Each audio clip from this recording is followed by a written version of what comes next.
बांग्लादेश की राजनीति में एक बार फिर तेज तनाव पैदा हो गया है।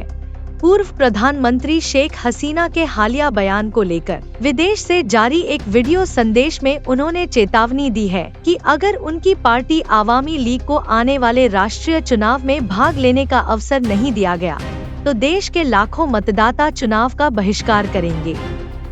उनकी इस घोषणा के बाद से ही देश के राजनीतिक हलकों में हलचल मच गई है और अंतर्राष्ट्रीय कूटनीतिक जगत में भी इस बयान को लेकर चर्चा तेज हो गई है।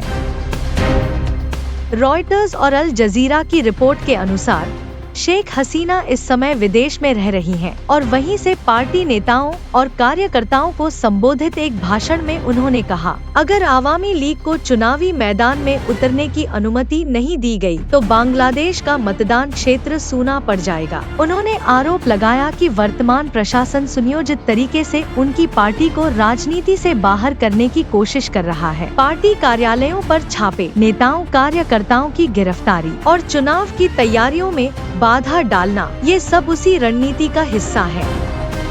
आवामी लीग के नजदीकी सूत्रों के मुताबिक विदेश में रहते हुए भी शेख हसीना लगातार पार्टी की रणनीतियों पर निर्देश दे रही हैं। उनकी इस चेतावनी ने पार्टी नेताओं और कार्यकर्ताओं में नई ऊर्जा और उत्साह पैदा किया है, लेकिन सरकार के भीतर स्पष्ट रूप से एक प्रकार की बेचैनी और असहजता भी महसूस जा रहा है। सत्तारूढ़ प्रशासन अब दोहरी चुनौती का सामना कर रहा है। एक तरफ अंतर्राष्ट्रीय दबाव और दूसरी तरफ आंतरिक स्थिरता बनाए रखने का संकट।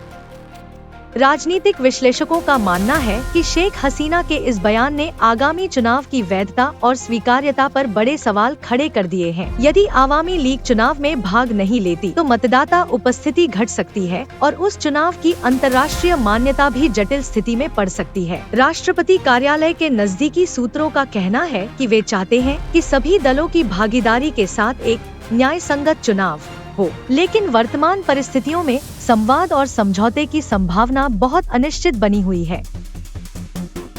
दूसरी ओर विरोधी दलों में कुछ ने शेख हसीना के बयान को राजनीतिक नाटक करार दिया है।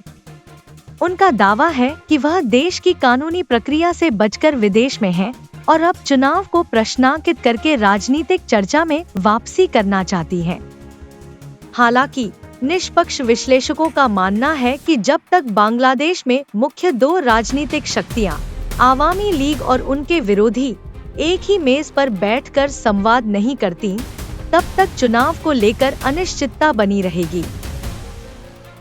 वर्तमान में चुनाव आयोग अगले साल की पहली तिमाही में राष्ट्रीय चुनाव का शेड्यूल घोषित करने की तैयारी कर रहा है, लेकिन शेख हसीना की यह चेतावनी इस प्रक्रिया को नई जटिलताओं में डाल रही है। राजनीतिक भविष्य की इस अनिश्चितता के कारण अर्थशास्त्रियों का कहना है कि देश की अर्थव्यवस्था, प्रशासनिक कार्यप्रणाली और अंतर्राष्ट्रीय निवेश का माहौल भी प्रभावित हो सकता है। इसलिए अब बांग्लादेश का राजनीतिक परिदृश्य यह देखने के लिए बेताब है, क्या अवामी लीग चुनावों में लौटेगी या वास्तव में बड़े पैमाने पर मतदान बहिष्कार होगा। देश के राजनीतिक इतिहास में यह पल शायद एक नए अध्याय की शुरुआत बनने जा रहा है।